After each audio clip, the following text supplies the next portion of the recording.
I read 8 books in September. I had an incredible reading month, and you guys know the drill. I have to tell you guys about it. So let's get into it. Starting off with The Orphanage by the Lake by Daniel G. Miller.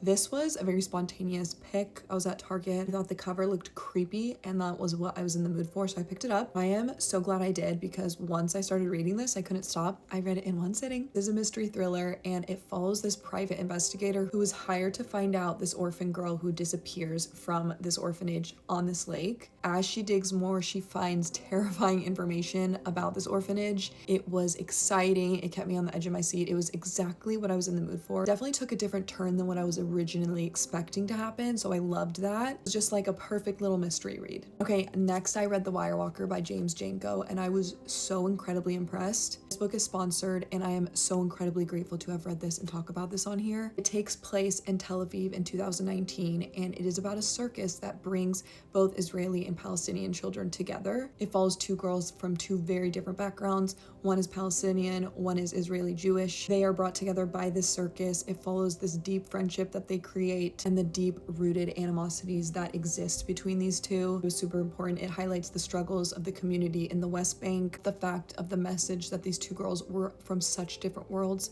but at the same time were able to create a beautiful friendship. It was absolutely incredible, and I have learned so much from reading this, so I couldn't recommend it more. Okay, next is Because of Winn-Dixie, which I know, guys, I know this is a children's book, but it was my favorite growing up, and you're never too old to read children's books. Definitely very nostalgic reading this for me. It made my heart so happy. It is a story about a girl and a dog and their friendship, and it has such a beautiful message. This is a sign to start reading kids books again, especially your favorites. I loved this growing up. Okay, next thing I read was Beautiful Lies by Felicity Elaine, and this is like a Christian mafia romance. My friend gave it to me to read because she was like, I really want to know what you think about this. It follows this woman who witnesses the murder of this young boy. But the boy who was murdered is part of this Italian mafia, and so his older brother sets out to seek, obviously, revenge on who killed him, but also to find the woman who was a witness to the murder. He finds her and kidnaps her so he can have her help in finding his brother's murderer. I do love reading mafia romances, but like it has to be very specific for me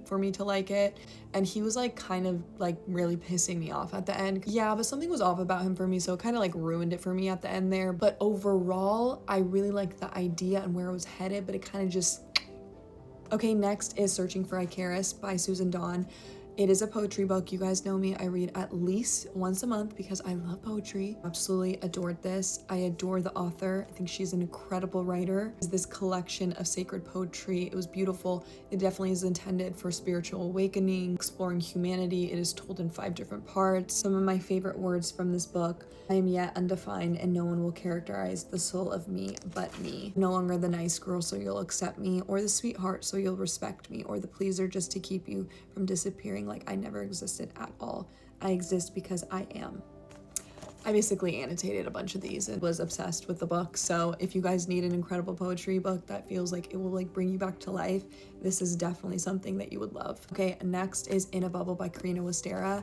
And let me tell you guys, the dark romance girlies are, I think, going to love this. This is sponsored. I was super excited to actually read this because I don't think I've ever like read an actual dark romance, and I love reading every genre. Like I read all types of genres. When the author reached out, I was like, I would really love to read this. First thing I want to say, and she specifies this in the book as well, is there are many trigger warnings in this book. So please do your research before you pick this up because there are a lot of heavy topics going on in here, and I just want to make sure everybody is prepared before going in. It follows this girl who attends this very rich university, is basically funded by all of the rich families and students that go there, and one day there is an attack on the entirety of campus and everyone is murdered and killed, and she happens to survive and run away into the woods, and the Reaper shows up and doesn't kill her but takes her as his own, and so she escaped being murdered like her boyfriend and all of her friends and classmates, but she is taken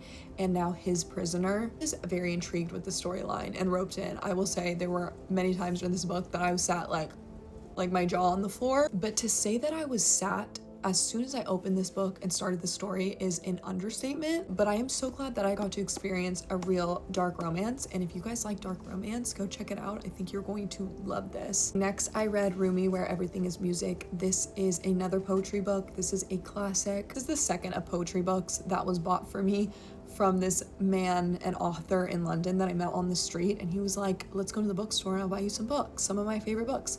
And I was like, that's so sweet. And this was one of his favorite books. It literally covers all themes that you could ever imagine: friendship, love, faith, heartbreak, beautiful words and lessons. And I have to thank the random man on the side of the street in London that bought it for me, so thank you. Next is Dear Reader by Tate James. I read like half of this, 3/4 of it, and then I DNF'd it. I really tried. Really like the premise and idea of this book, because it's like basically like a prestigious university vibe with like she meets her new stepbrother. He sucks and his other friends also suck. Kind of like this mysterious university vibe, which I really enjoy reading usually. Characters kind of just turn me off a bit, so I didn't finish it. I don't force myself to read things that I'm like not into. Life is way too short for that. I read as much as I like wanted, and then I was like, all right, I'm not feeling this. Not a bad book, just not what I was looking for at the time, but it's really pretty. Anyway, friends, those are all of the books that I read in September. Thank you guys for watching and supporting. I love you guys so much, and I can't wait to share with you guys what I read in October. I love you guys, and I will see you guys in the next video.